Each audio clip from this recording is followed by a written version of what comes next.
मैंने पिछली वीडियो में आपको कुछ क्वेश्चंस दिए थे कि जो आपको सॉल्व करने हैं। यदि सॉल्व कर लिए हैं तो बहुत अच्छा, और यदि नहीं किए हैं तो चलिए मिलकर सॉल्व करते हैं। क्वेश्चन था आपके पास कि √5 plus √5 plus √5 and so infinity का होना ज़रूरी है इस क्वेश्चन में, और ये मुझे बताना था कि इस बड़े क्वेश्चन का आंसर क्या होगा। तो लास्ट वीडियो में हमने कुछ बहुत अच्छे टेक्निक्स के बारे में बात की थी। मैं एक बार उसको रिपीट कर देता हूँ जिससे आपको सारी चीज़ें याद आ जाएंगी। टॉपिक था सिंप्लीफिकेशन, जिसे कहते हैं सरलीकरण, और क्वेश्चन था 6। देखिए 6 को आपने 2 फैक्टर में ब्रेक करना था जिसका डिफरेंस 1 आए। यदि प्लस लगा है तो आप बोलेंगे आंसर 3 है, और यदि ये माइनस होता तो आंसर बोला जाता 2 है। लेकिन इसके फैक्टर हो सकते हैं 6 के, फैक्टर 12 के हो सकते हैं, फैक्टर 72 के हो सकते हैं। लेकिन क्वेश्चन है हमारा कि क्या 5 के ऐसे 2 फैक्टर होंगे कि जिनका डिफरेंस 1 हो? क्या आप मुझे बता पाएंगे ऐसा?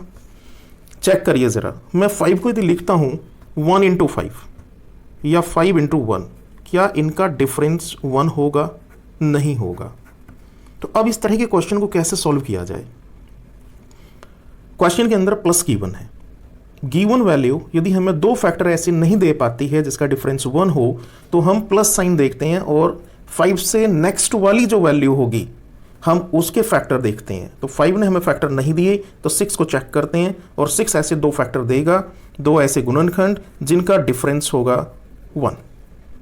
इसका आंसर 3 होगा। मैं ये नहीं कहूँगा आपसे, क्योंकि हमने पिछली वीडियो में देखा है कि ये 5 की जगह 6 वैल्यू थी, और जब 6 होती है तो तब आप आंसर बोलते हैं कि बड़ी वैल्यू होगी 3, और यदि माइनस होता है तो आप कहते वैल्यू थी 2। लेकिन यहाँ 5 वैल्यू है, इसलिए आप बड़ी और छोटे का कंपैरिजन नहीं करेंगे, क्योंकि ओरिजिनल वैल्यू हमारे पास 5 है। तो हमें 5 की √5 के अंदर वैल्यू निकालनी थी। अब इस आंसर को हम बताएंगे कि वह बिटवीन होगा 2 और 3 के।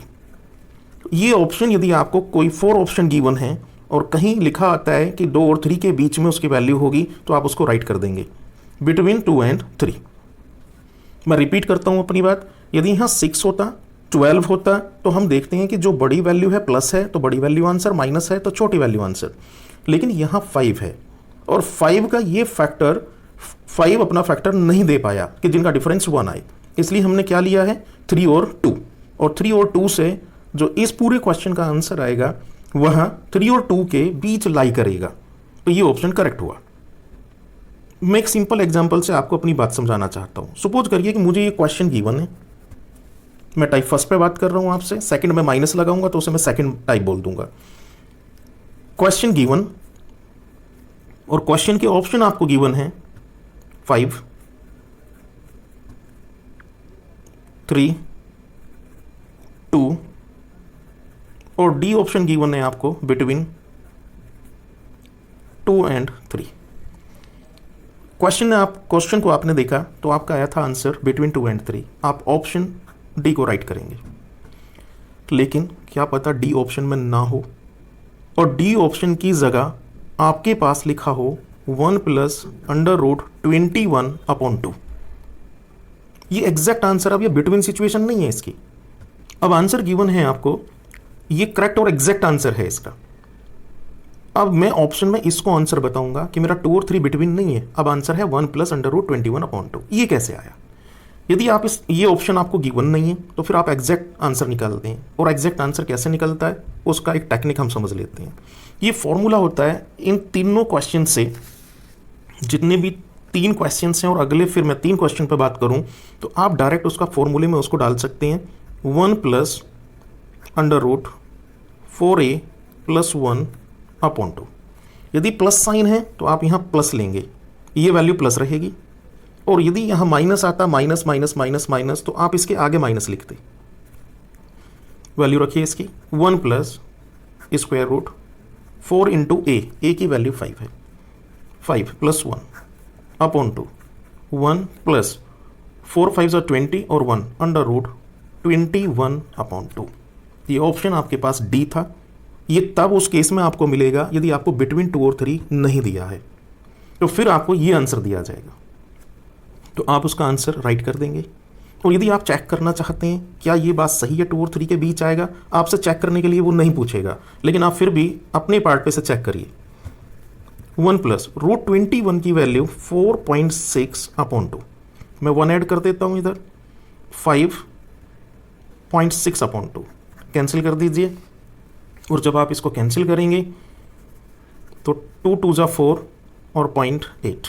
आप देखिए 2.8 वैल्यू हमेशा 2 और 3 के बीच है, तो आंसर करेक्ट हो गया। ये आंसर 2.8 में आपसे नहीं पूछा जाएगा जब ये क्वेश्चन दिया जाएगा। या तो बिटवीन एक ऑप्शन होगा 2 और 3, या फिर ऑप्शन आपको दिया जाएगा 1 + √21/2। और इसे लाने के लिए ये फॉर्मूला आपको लर्न करना है। ये कब है? जब आपको प्लस गिवन होता है तो यहाँ प्लस रहता है 1 पे, और जब यहाँ माइनस होगा तो यहाँ माइनस दिया जाएगा। अब इसका क्वेश्चन नंबर 2 सॉल्व करते हैं। क्या 3 के मुझे आप 2 फैक्टर ऐसे बता सकते हैं कि जिनका डिफरेंस 1 आए? नहीं बता पाएंगे क्योंकि होता ही नहीं है। तो 3 1 जा 3, डिफरेंस 2 आएगा। आप चेक कर लीजिए, यदि 3 पे आप फैक्टर निकालते हैं 3 1 जा 3 तो डिफरेंस 2 है लेकिन 1 नहीं है।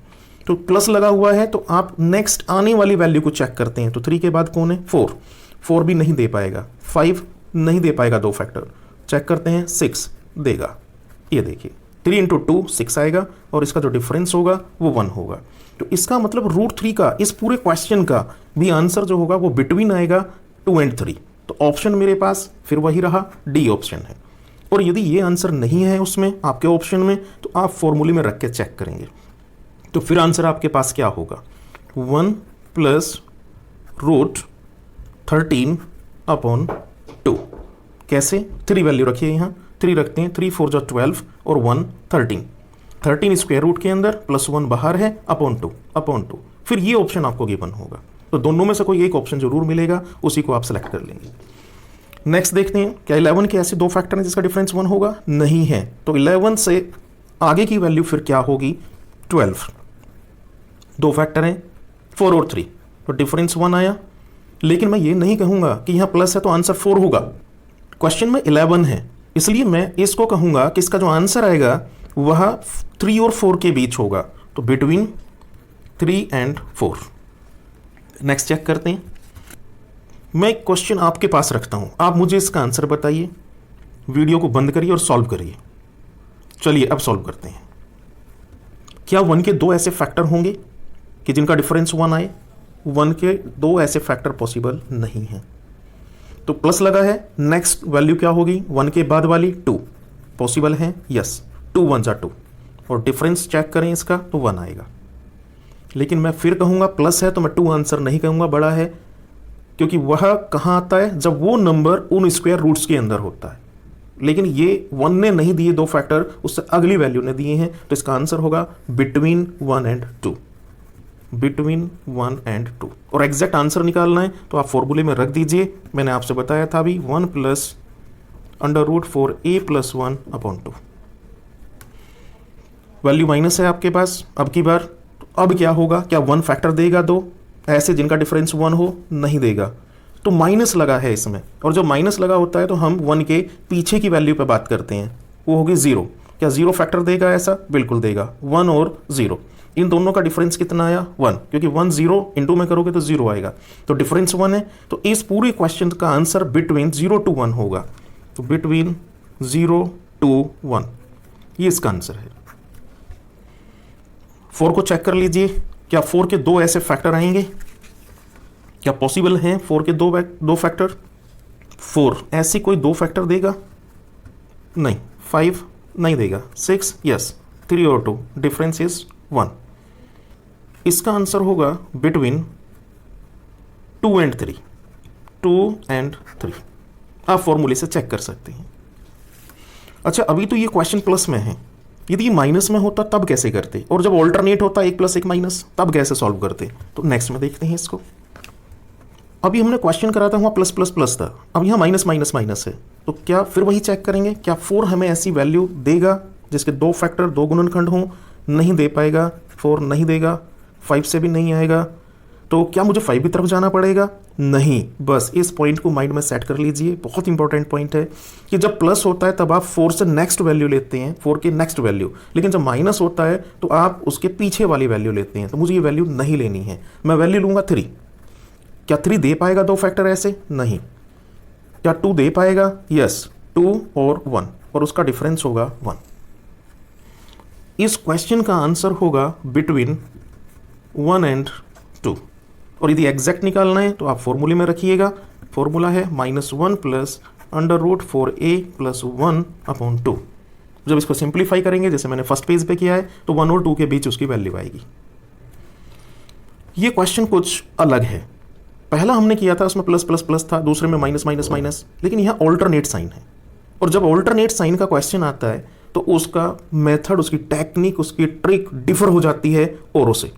तो इसे याद रखने के लिए मैं एक ट्रिक आपको दे रहा हूं, उसे आप याद रखना कि उसी से ही आपको क्वेश्चन सॉल्व करना है। यदि मेरी स्टार्टिंग माइनस से होती है, देखिए पहले माइनस नहीं होता, पहले वैल्यू अंडर रूट के अंदर माइनस कॉम्प्लेक्स नंबर में चला जाता है। मैं बात यहां फर्स्ट यहां से करूंगा, या यूं कहिए 4+ या 4-।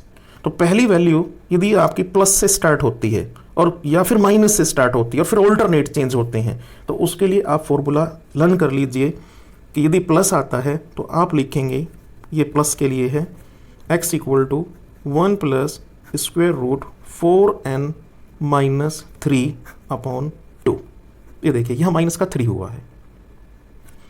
और यदि माइनस में ऑल्टरनेट शुरू होता है, जैसे यहाँ माइनस शुरू हुआ है, तो उसके लिए हम कहते हैं x = -1 + √4n - 3/2। n में वैल्यू रख देते हैं, रखिए ज़रा। x = -1 + स्क्वायर रूट, ये वैल्यू 4 है, मुझे 4 ही रखना है। 4 × 4 - 3/2 इक्वल टू -1 + √16 - 3 13/2। ये क्वेश्चन का आंसर ये ऑप्शन में होगा, और जब ये ऑप्शन में होगा तो आप इसे राइट कर देंगे। जब माइनस होगा तो आप फॉर्मूला माइनस से स्टार्ट वाला लगाएंगे, और जब आपके पास प्लस होगा तो आप 1 आपका प्लस का रहेगा। बस कितना डिफरेंस आया आपके पास। यदि सेम साइन वाले होते हैं तो आप 4a + 1 लिखते हैं, और यदि आपके पास ऑल्टरनेट साइन आ जाता है इस तरह के क्वेश्चंस में तो वहाँ आप फॉर्मूला यूज़ करते हैं, 4n के बाद -3 हो जाता है। आप चाहे से n कर लें, a लिख लें, आपकी मर्जी है। मैं एक पर्टिकुलर क्वेश्चन लेता हूं, मैं आपको सॉल्व करके दिखाऊंगा कि हम इस तरह के क्वेश्चन को कैसे सॉल्व करते हैं। और ये जो टॉपिक चले हैं लास्ट वीडियो में और इस वीडियो में, इनमें से एक क्वेश्चन किसी भी टाइप का कॉम्पिटिटिव एग्जाम हो उसमें ज़रूर आता है। तो सॉल्व करते हैं ज़रा इसको। मैंने आपसे लास्ट वीडियो में बताया था, जब हम कहते हैं √7 और ये सब मल्टीप्लाई में, इसमें प्लस माइनस नहीं है कहीं भी, तो जो नंबर गिवन होता है वही उसका आंसर होता है। आप याद करिए, ये बात मैंने आपसे कही। तो ये √7 7 हो जाएगा, और इसे आप 3 बार फैक्टराइज कर सकते हैं ऐसे करके। तो 7 × 7 × 7 y - 1, और 7 = 7 की पावर 3 y - 1, और 7 = 3 ऊपर मल्टीप्लाई करेगा तो 3y, और 3y और 3 1 जा 3, 3 1 जा 3, इसकी पावर 1 है। जब आप कंपेयर करेंगे तो 7 से 7 कैंसिल होगा, तो वैल्यू आएगी 1 = 3y - 3, और 3 को इधर ले आइए, 4 हो जाएगा, इसे लिखेंगे 3y, और ये आंसर आएगा y = 4/3। तो ये ऑप्शन में आपको कुछ ये वैल्यू गिवन होगी, बस उसी को आपको राइट करना है। तो इस तरह के क्वेश्चंस को आप ऐसे सॉल्व कर सकते हैं। अगली वीडियो का नोटिफिकेशन पाने के लिए मेरी वीडियो को लाइक करें, शेयर करें और सब्सक्राइब करें।